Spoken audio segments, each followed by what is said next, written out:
Un saludo, amigas y amigos, hermanas y hermanos. Celebramos en toda la Iglesia en este día la solemnidad de la Santísima Trinidad. Queremos hacer una reflexión a partir de las diversas lecturas, concretamente de las 3 lecturas centrales. Vamos a obviar el Salmo, que está tomado del libro de Daniel, en el capítulo 3. Pero sí vamos a considerar la primera lectura tomada del libro del Éxodo en el capítulo 34, versículos del 4 al 6 y del 8 al 9. La segunda lectura de San Pablo en la segunda carta a los Corintios en el capítulo 13, versículos del 11 al 13. Y el Santo Evangelio según San Juan en el capítulo 3, versículos del 16 al 18. Consideremos en primer lugar cómo se presenta Dios a Moisés. En el texto del libro del Éxodo, Dios se presenta a Moisés. El Señor, dice la Escritura, pasando delante de él, proclamó: Yo soy el Señor Dios, compasivo y clemente, paciente, misericordioso y fiel. Detengámonos en estos adjetivos que Dios se da a sí mismo delante de Moisés. Yo soy el Señor Dios compasivo, dice, y clemente, paciente, misericordioso y fiel. Así se nos presenta ya en el Antiguo Testamento Dios mismo. Siempre se ha tenido como la tendencia a pensar que el Dios del Antiguo Testamento era un Dios bastante diferente, distinto, dijeron algunos, respecto al Dios del Nuevo Testamento. Al Dios del Antiguo Testamento se le presenta como un Dios duro, como un Dios vengativo, justiciero, y el Dios del Nuevo Testamento se nos presenta como un Dios de misericordia, de cercanía, de comprensión. Sin embargo, creemos que esta consideración se debe a no tener en cuenta todos los textos y también el desarrollo de la revelación. Porque en esta primera lectura tomada del libro del Éxodo en el capítulo 34 vemos que Dios mismo se presenta con adjetivos bastante cercanos al ser humano. En primer lugar, dice: Yo soy el Señor Dios compasivo. Compasivo es quien es capaz de sufrir por la situación del otro, por lo que el otro padece, por el padecimiento del otro. Uno de los más grandes padecimientos humanos es, por ejemplo, el pecado. Pues Dios padece de alguna manera esto. La falta de confianza y abandono en Dios. Dios de alguna manera lo sufre, no en cuanto que en Él haya una imperfección, sino en cuanto que Él quiere siempre lo mejor para nosotros. Dios padece de alguna manera las consecuencias del pecado, podríamos decir, cuando se encarna en Jesús de Nazaret y va a la cruz del Calvario. Aunque experimente el sufrimiento que causa el pecado, hay que decir también que Él nunca experimentó el pecado en sí. Experimenta los efectos del pecado, pero no el pecado en sí. Antes, el Señor ha proclamado que Él es el Señor, el máximo dueño, y al mismo tiempo el primero de los apelativos que se da a sí mismo es el de compasivo. Aunque es dueño, es compasivo. Al liberar al pueblo de la esclavitud, a Dios no lo movió la ira ni el deseo de venganza, lo mueve su compasión. Al liberarnos de nuestros pecados, de nuestras miserias, Dios tampoco le mueve el deseo de ostentación, de mostrarse todopoderoso a los demás y a nosotros mismos, sino que le mueve esa capacidad de padecer por el otro, con el otro, de darse cuenta del sufrimiento del otro. Eso es la compasión. Hoy se habla mucho de ser empáticos, de saber empatizar. Sin embargo, eso a veces se enfoca desde una falsa misericordia y por lo mismo una falsa empatía, dando como resultado de que en lugar de tener compasión del sufrimiento del otro, lo que se llega a tener más bien es una especie de justificación de ciertos modos conductuales, pues estos a su vez justifican o alivian, mejor dicho, de algún modo el sufrimiento que se ha padecido o el trauma que se ha padecido. A veces, por ejemplo, se justifican comportamientos propios o de otros, aduciendo el famoso compréndanme, comprendamos a los demás lo que han sufrido. Compréndanme a mí que yo he sufrido aquello, esto otro. Pero es una manera como de justificar mi manera de proceder. La compasión de Dios, más que justificar, busca sanar, liberar, transformar. No se queda indiferente, pues busca conectar, pero es un conectar para ayudar con aquel que ha sufrido, para liberarlo de sus heridas, no para justificar lo que se desprende de sus heridas. Por ser compasivo, Dios no nos trata como merecen nuestros pecados. Así lo dice también el salmista. Él sabe de qué masa estamos hechos. Este no tratarnos como merecemos, esto significa la clemencia, que es el segundo adjetivo que Dios se da a sí mismo, compasivo y clemente. Así se presenta Moisés. Yo soy el Señor Dios, el Señor compasivo y clemente. Ser clemente significa esto, no tratar a otro como se merece, en el sentido de castigo o de hacerle justicia. Yo soy el Señor Dios, compasivo y clemente, porque no nos trata ni nos da lo que realmente merecemos, sino lo que realmente necesitamos. Ese es el Dios Trinidad en quien creemos. También otro apelativo que se da es el de paciente. Dios se presenta como paciente, es decir, como quien sabe esperar la conversión del ser humano. Tiene paciencia con el pecador, con el hombre, con la mujer. Ocurre que a veces ni nosotros mismos nos tenemos paciencia. No tenemos paciencia a nuestras luchas, a nuestras caídas. Queremos alcanzar cuotas de santidad casi de inmediato. Queremos corregir rápidamente nuestros defectos y nos frustramos sobremanera cuando no lo logramos. Queremos alcanzarlo todo rápidamente. Una de las manifestaciones de la paciencia es la esperanza, saber esperar. Por eso el Señor no aniquila al ser humano. Pudiéndolo hacer, no lo hace, porque es paciente. Actualmente podríamos decir, Dios nos sigue esperando. Nos espera en el sagrario, nos espera en la iglesia, nos espera en la reunión de grupo, etc.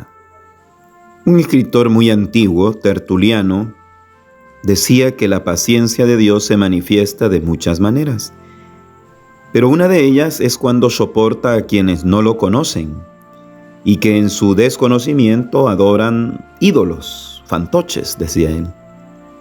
Pues la paciencia se manifiesta en soportar. Soportar, tolerar, es lo que hace Dios con la humanidad entera, con cada uno de nosotros.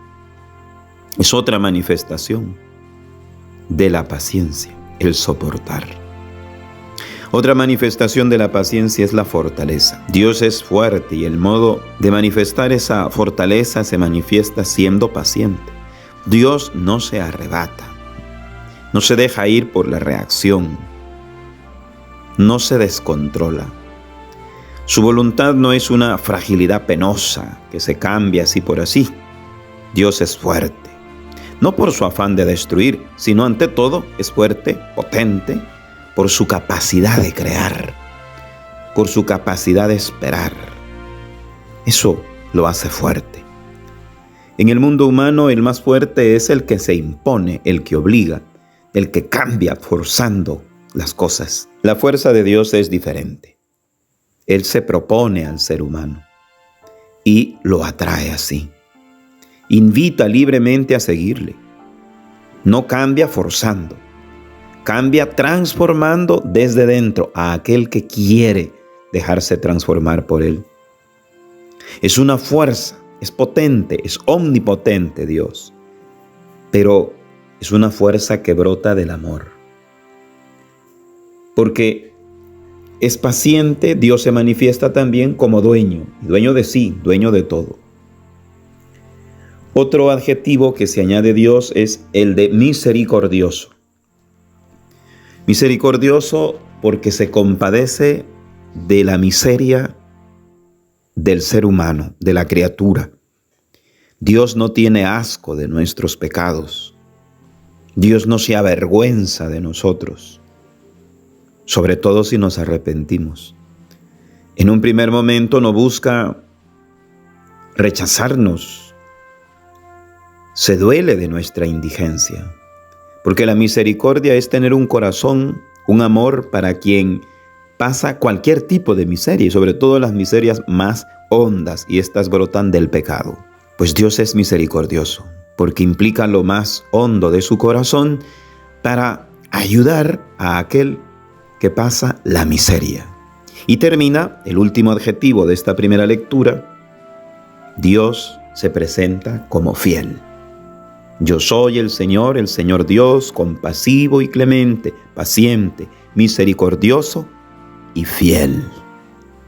El fiel es el que permanece el que sabe permanecer, pase lo que pase. A ese le denominamos fiel. El que no traiciona. Pero ¿por qué pasa esto? Porque quien es fiel tiene fe. De hecho, la palabra fiel viene de fides, y fides es fe. El fiel es aquel que tiene fe, el que confía en aquel a quien es fiel. Dios tiene fe en el ser humano. Hay que entender esta expresión porque puede parecernos escandalosa. ¿Qué significa que Dios tenga fe?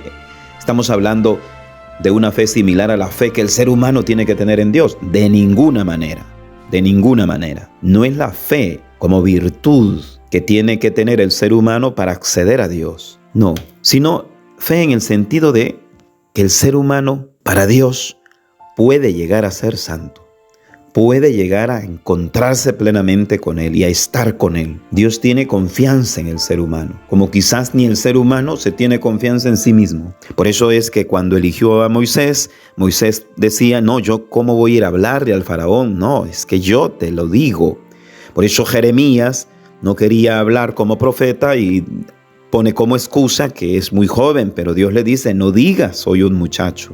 O sea, Dios a todos los que va eligiendo, a todas las que va eligiendo, les va diciendo que Él sí confía, sí espera que ellos puedan realizar la misión que Él les encomienda. ¿Por qué? Porque tiene fe en el sentido de tener confianza en este caso, en quien Él elige, en cada ser humano. Esto es tremendamente maravilloso y podríamos ir a 1000 sesiones de psicología y de tener buena autoestima o alta autoestima, pero no hay más estima más auténtica que aquel del creyente que se sabe hijo, que se sabe confiar en Dios, porque sabe entender que Dios tiene fe, confía en Él. Pasemos a la segunda lectura, tomada de la segunda carta del apóstol San Pablo a los Corintios, en el capítulo 13, versículos del 11 al 13.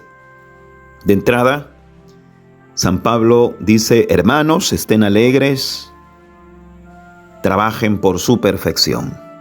Es la gran invitación de San Pablo, estar alegres. ¿Por qué? Porque en la amargura y en la queja se interrumpe la gracia de Dios.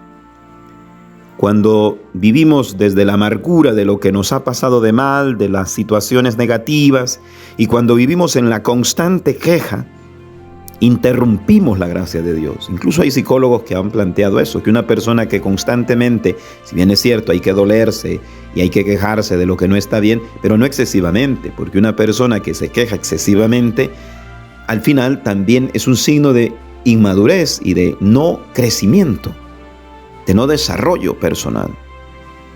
Por eso todas esas ideologías que hacen que el ser humano siempre esté en una constante queja, en un constante criticar su entorno y nunca ver lo positivo, es un ser humano que vive amargado, es una persona amargada, que no encuentra su nivel de desarrollo, ni siquiera humano, mucho menos espiritual. Pero también esto es para el creyente, porque el creyente sabe confiarse en el Señor. Por eso la invitación de San Pablo en 2 Corintios 13:11, estén alegres, porque en la amargura y en la queja constante, vuelvo a repetir, se interrumpe la gracia de Dios. La alegría que da el saber, claro está, que se tiene a Dios, que se está con Él. No es la alegría simplemente afectiva o emocional que pasa y que la provocan los placeres de este mundo. No, es la alegría de saber tener a Dios en la propia vida. A eso es lo que nos invita San Pablo en 2 Corintios 13. La invitación a la alegría cristiana, pues, es también una invitación esta a desterrar de nosotros todo aquello que es fuente de tristeza. ¿Es eso posible?, podríamos preguntarnos. Pues sí, si lo logramos comprender cómo es que se da la tristeza en nosotros. Nuestra tristeza vemos que no viene tanto, en primer lugar, por lo malo que nos ha ocurrido. Si hacemos una reflexión concienzuda, vamos a darnos cuenta que no es lo malo que nos pasa lo que nos entristece, sino el modo en cómo estamos afrontando y viendo eso malo que nos ha ocurrido. No es el mal en sí lo que provoca la tristeza, sino la manera en cómo lo estamos viendo, el sentido, la luz que ponemos sobre eso malo. Dicen que si nos ponemos, por ejemplo, unas gafas o unos lentes de color rojo, vamos a ver pues todo lo que veamos de color rojo. Si nos ponemos unas gafas o unos lentes de color negro, pues vamos a verlo todo así, un poco negro, oscuro. Dependiendo las gafas que yo me pongo, a veces así veo la realidad. No la veo en su multifacética policromía de color, porque me he puesto un lente que todo lo hace ver de un solo color, porque quiero reducir muchas veces la realidad a eso malo que me aconteció. Entonces el gran problema no es el mal que me acontece, sino el lente que me pongo para mirar ese mal, el sentido que le doy, el modo en cómo estamos viviendo, concibiendo y padeciendo lo negativo que a veces nos toca sufrir y padecer. No se niega aquí el hecho de que el mal cause sufrimiento o tristeza, en cierto modo sí lo hace, pero en último término, si reflexionamos concienzudamente, vuelvo a repetir, vamos a advertir que no.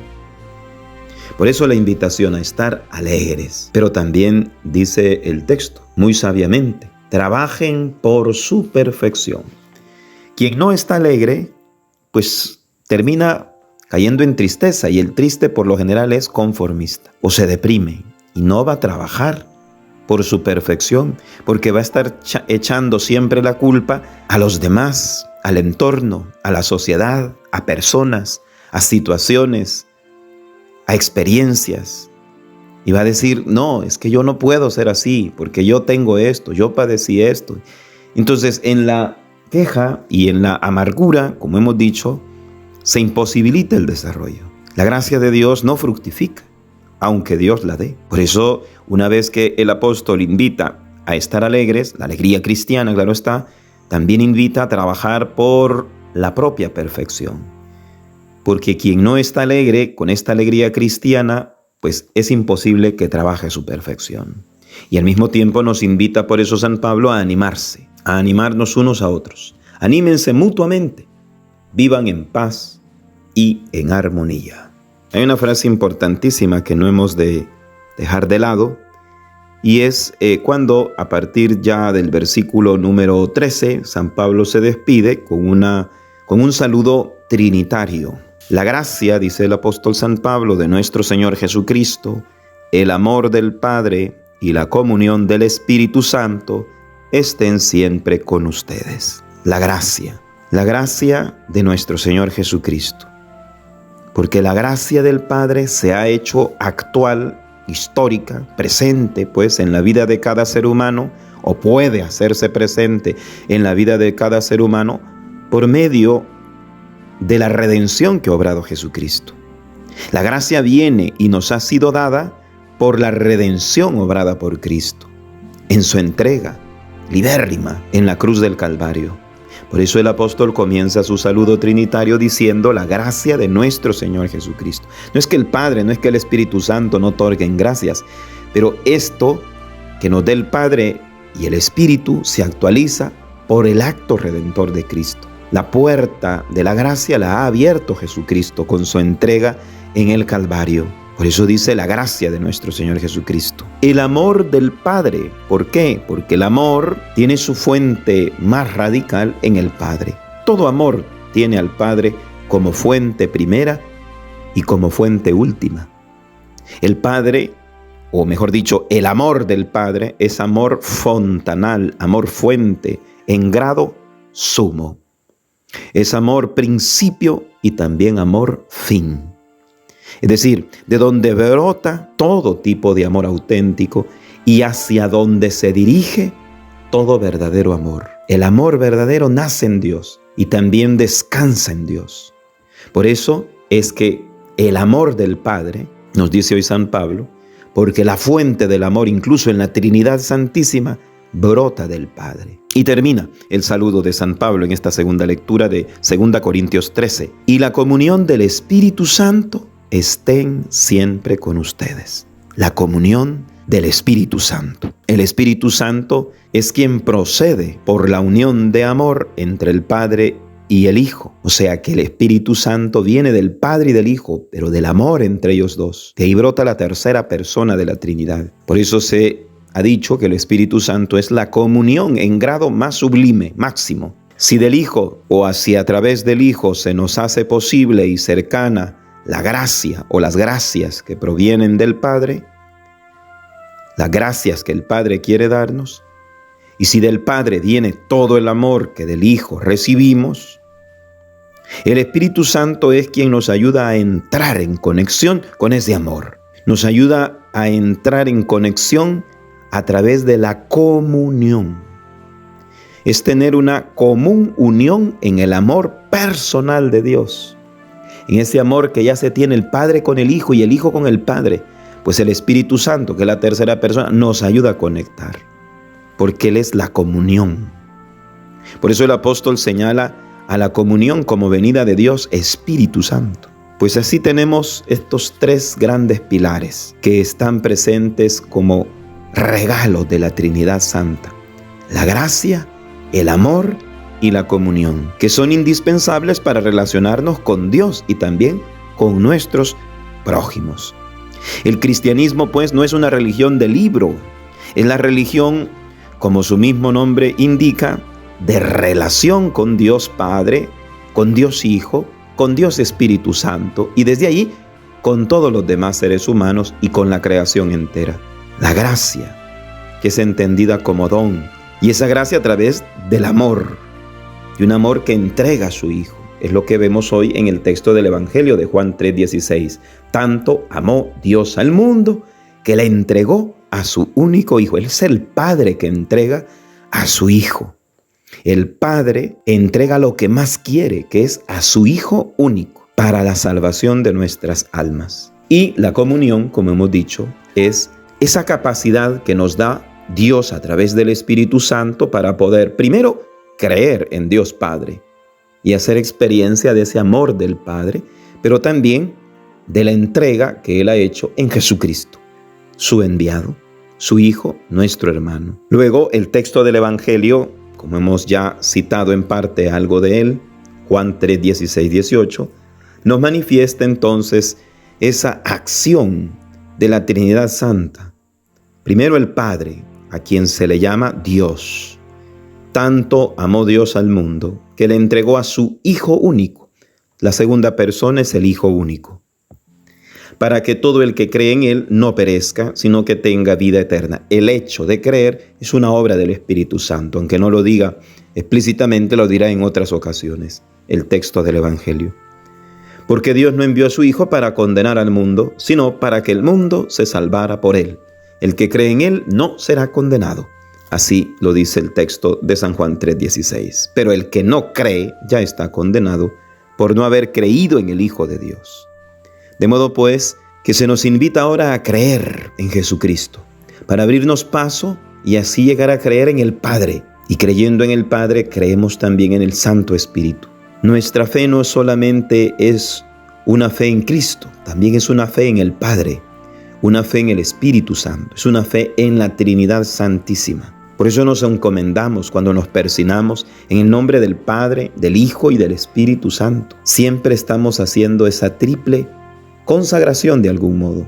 Cuando el sacerdote nos bendice en cualquier acto litúrgico o no litúrgico, nos lo hace a través de las palabras de la Trinidad Santa, Padre, Hijo y Espíritu Santo. El bautismo, a pesar de todas las polémicas que puedan haber con algunos hermanos separados, pero lo cierto es que la misma Escritura, como por ejemplo Mateo 28, nos dice que Jesús mandó a bautizar en el nombre del Padre, del Hijo y del Espíritu Santo.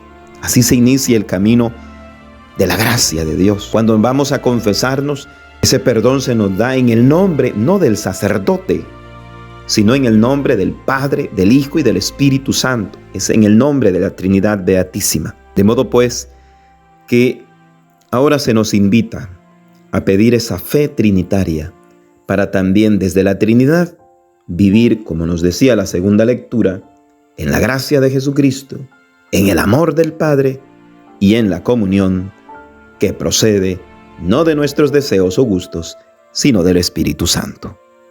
Bendiciones.